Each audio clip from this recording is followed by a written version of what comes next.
we need to close the borders and end immigration. We say no more immigration. Immediately. Yeah. We then deport the 10,000 foreign criminals in UK jails. We also then need to start looking at anybody who's a foreign national in this country. They should pay more tax. So we increase their tax code. British citizens can petition to have particular immigrants deported. That's how we should treat foreign workers. Yeah. As in, you come into our country to do a job, when that job's gone, you go. And we can throw you out anytime we want if you misbehave. Yeah. We're not going to deport everybody in this country with a foreign heritage, because we then get into problems of me and you, because you're half English, I'm half English. What do we do about that? Is it, as long as you've got any English blood in you, you can stay? Is that the matrix? The first thing I would do is we need to close the borders and end immigration. We say no more immigration. Immediately. Yeah. That could happen overnight. At least for 5-10 years. And then towards 5-10 years, maybe then we go, do you know what? Maybe we take half a dozen of these amazing people somewhere because we need something. But you know what? If we get our education right, we don't need to take anyone. Because every time we take someone amazing from around the world, we leave their country poorer. And we wonder why we have the third world. Because anyone with any sense and brains and capacity, we steal those people. So we need to stop stealing people. So end the border crisis, close the borders. We then, day 2, we then deport the 10,000 foreign criminals in UK jails. Yeah. 12% of the prison population are foreign nationals. Deport them overnight. All of them. Do you know how hard it is to get into jail unless you're a political prisoner? But you know, if you're a normal prisoner, it takes a long time for you to do something to get into jail. Yeah. So these are the scum of the scum. Deport them all. We then need to trawl the databases of everyone who is a foreign national and is living in this country who has ever committed a crime. We deport all them. Even if some of them are married and have got children in this country. It's like, well, I'm sorry kids, you can go with them if you want. We'll pay for your fare if you want, or you stay here. So we deport everyone who's committed crime in this country, who's a foreign national or who's a dual nationality. I'm sick of people having dual nationalities. Yeah. So if you have the benefits of having a dual nationality, you'll have the negatives as well, which means we'll deport you as well. Yeah. Then we need to look at everyone who's come here legally. Students, workers, and we treat them slightly better because they're not criminals. They came here legally.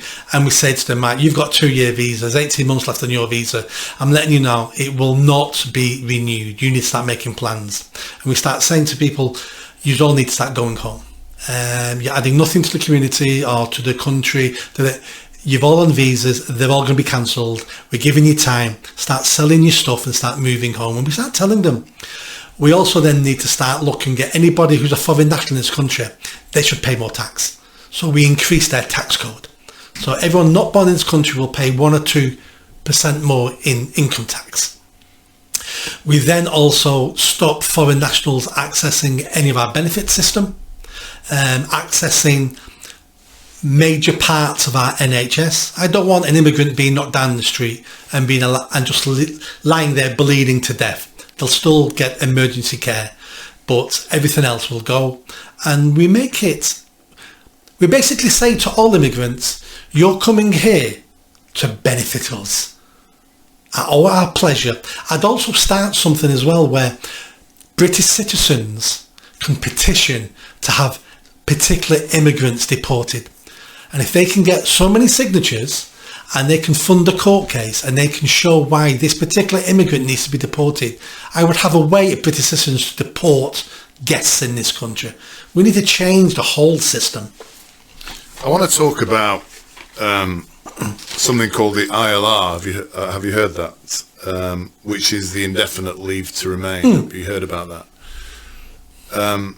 Because we have to think about these last 3 years. We've had 3 million people coming in the last 3 years, and that's one of our biggest issues, isn't it? The number of people who come in the last 3 years under Tory government, and as we now know, it's the Uni Party. They basically all support this immigration shit, basically. So the ILR currently is, I think it's 3 years or 3 to 5 years. Yeah. If you're here for 3 to 5 years, you automatically get the ILR, indefinite leave of return.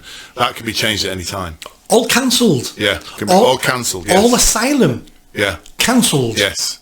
All refugee status cancelled. Yes. So these are legal steps that we can take as a country to either, even if we can't get rid of the ILR. So let's say these, there's this now raft of what are these lawyers called? These human rights lawyers. Human rights lawyers. There's thousands of the buggers all over the place trying to cause problems. But the first thing you do there is you pass a law that human rights lawyers are not entitled to legal aid.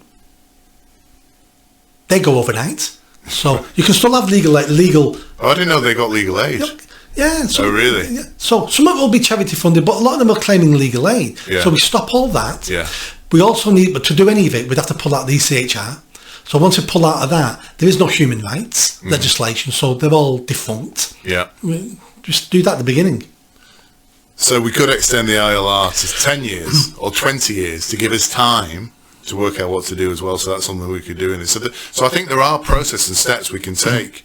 But then I wanted to talk about Dubai and Singapore. And the reason I'm interested in this at the moment, my sons are reading the book about the founder of Singapore. I think he's called Juan Liu. I don't know what his name is, but this guy basically built Singapore from nothing, former British colony, to be one of the most kind of richest countries in the world. But Dubai and Singapore, and I've spent time in Dubai, as you know, we have a business over there. Foreigners that come to work in Dubai have no automatic right of citizenship, ever, basically. And it's the same in Singapore. So they bring in foreign workers to do the work that nobody else wants to do. But then once they finish, they have to go back. So people who have worked in Dubai for 20 years, once they finish working, they have to go back to India or wherever they come from. If you employ me as a butler in your house, yes, should I have any rights to then stay forever in your house? No. No, because you employed me to do a job. I'm doing the job. When that job ends, I leave your house. Correct. That's how we should treat foreign workers. Yeah. As in, you come into our country to do a job. When that job's gone, you go. And we can throw you out anytime we want if you misbehave. Yeah. But it's as if the second you step foot in this country, it's as if we treat you like a British citizen. Correct. You're not a British citizen. Yeah. You're correct. And I think and we're going to read out some stats later on a different subject where you'll probably be quite shocked to hear about what's happening in terms of how our public what they call things like the NHS or our public services are being abused by foreign nationals, basically.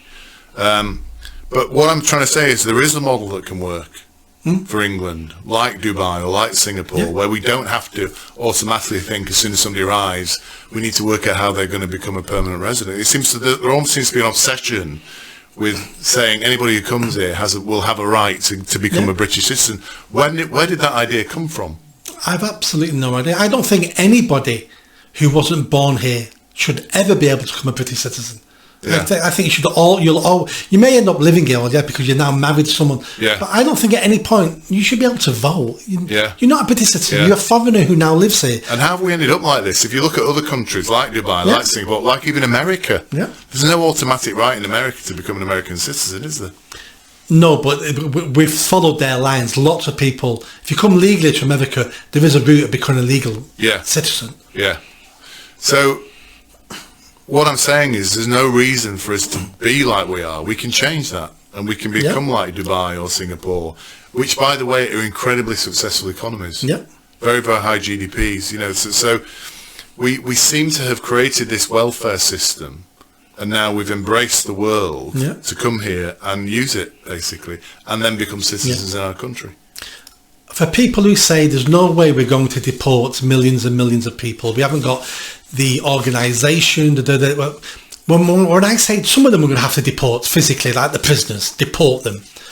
But many millions will leave of their own accord when we take away all the benefits. Yeah. So when we take away the NHS, when we take away any state benefit, unemployment, when we don't give them houses, when we tax them more, we need to incrementally make it harder and worse living here, and many of these people will go back home.